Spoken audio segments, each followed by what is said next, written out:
हरियाणा की राजनीति से इस वक्त की बड़ी खबर सामने आ रही है। समाजवादी पार्टी ने हरियाणा में संगठन को मजबूत करने की दिशा में बड़ा कदम उठाया है।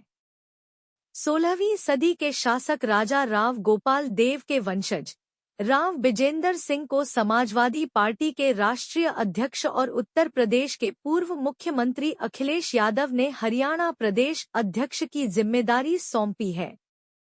राव बिजेंद्र सिंह ने आज रेवाड़ी स्थित अपने ऐतिहासिक आवास रानी की ड्योढ़ी में मीडिया से बातचीत करते हुए अपनी नियुक्ति की औपचारिक जानकारी साझा की।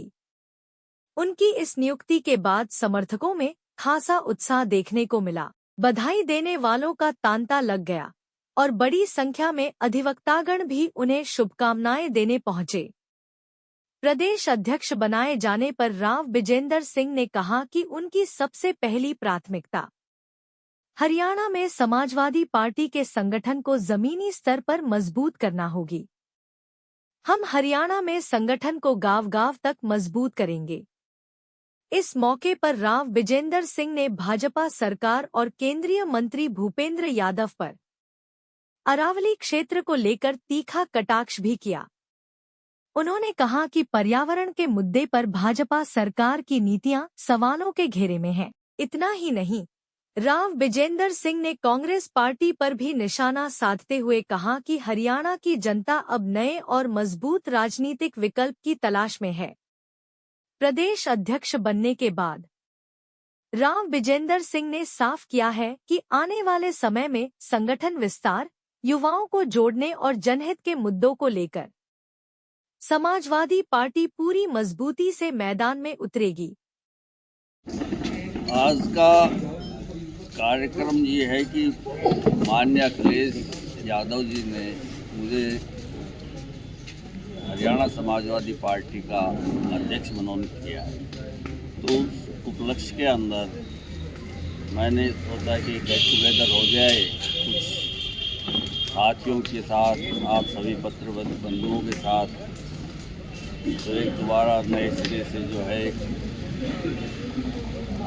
थोड़ा जुड़ाव सार वो बन जाए। ये कहना गलत है कि हरियाणा के अंदर समाजवादी पार्टी का वर्चस्व नहीं है। ये मानता हूँ कि वो धरातल पर नहीं दिख रहा, आप देखने के हिसाब से। जब ये पार्टी की स्थापना हुई सन 92, उस वक्त यूपी और हरियाणा ही दो प्रदेश ऐसे थे जो यहाँ पार्टी जो है पूरी तरह मजबूत। ये बीच में कुछ ऐसे तत्व आए जिन्होंने कुछ हमारे शीर्ष नेताओं को गुमराह करके ये पार्टी ख़त्म हो गई। मास्टर हुकम सिंह जो एक्सीएम थे वो यहाँ के अध्यक्ष होते थे और उन तत्वों की वजह से वो पार्टी सारी जो है खिंड हो गई। लेकिन मैं फिर भी एक आस्था के साथ इस पार्टी के साथ हमेशा लगा रहा और ऐसे तत्व एक एक करके फिर छटते गए, अलग हुए। अब माननीय अखिलेश जी ने इस पार्टी का मेरे को ये पदभार सौंपा है और मुझे पूरी उम्मीद है कि ये पार्टी यहाँ पर अच्छी तरह फलित हो। पार्टी का विस्तार करने का ये है कि हम पीडीए के माध्यम से चलेंगे। मैं पूरे प्रदेश के अंदर अपनी तरफ से जाऊंगा। जो ऐसा तबका है जो वंचित रहा है, उन तबकों को बाहर निकालूंगा और उसको पार्टी के साथ जोड़ना है। वही मेरी पार्टी की रीढ़ हो। आज ये सब जुड़ जाएंगे, सब जुड़ जाएंगे। चेहरा नहीं है पार्टी का जो सिंबल है उसको ले जाने वाला बंदा चाहिए। वो मुझे एक लगन रही है पुरानी। मैं अपनी तरफ से प्रयासरत रहूँगा, करूँगा जितना ये पार्टी ऊपर उठे।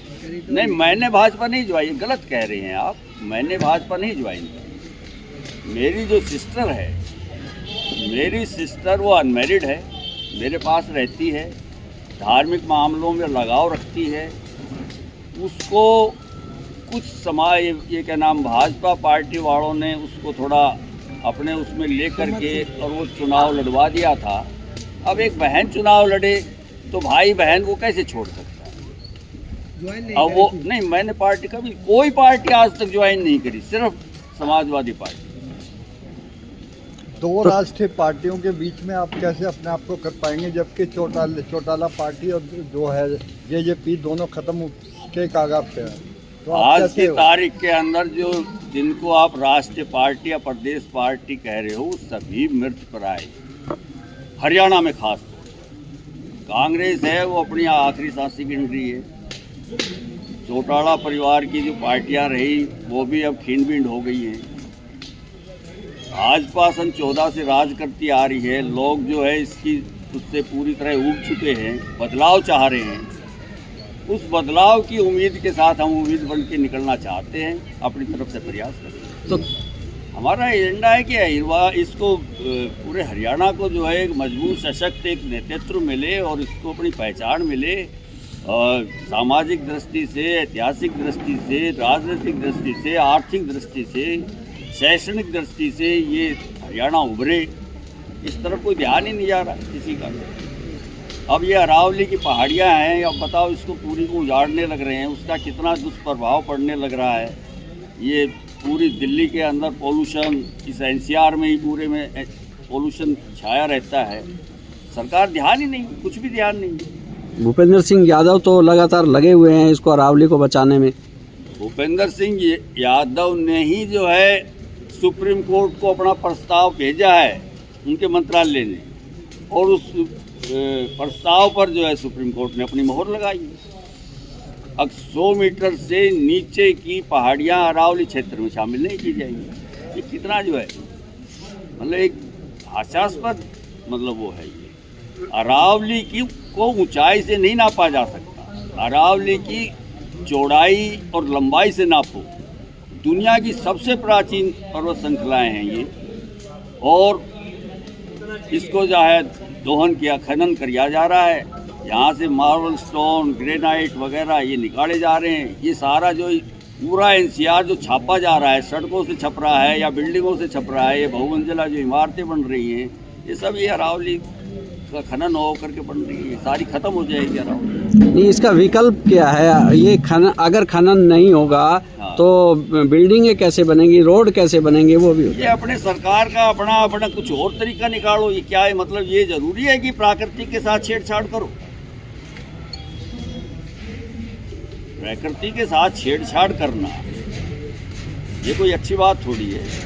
अभी नगर परिषद के चुनाव होंगे तो क्या खुद के कैंडिडेट आएंगे, पार्टी सिंबल पे लड़ेगी इस तरह से? देखो जी, इस पर तो विचार किया जाएगा। अभी पार्टी का मुझे ये भार सौंपा है, इस पर सारे इन एंड आउट सोच समझ करके फिर हम फैसला लेंगे कि पार्टी इस नगर परिषद के चुनाव में आए या ना आए। रणनीति सबसे पहले तो पार्टी के संगठन को मजबूत करना है, सबसे पहला लक्ष्य ये। और जब पार्टी का संगठन मजबूत होगा फिर पार्टी चुनाव में उतरेगी।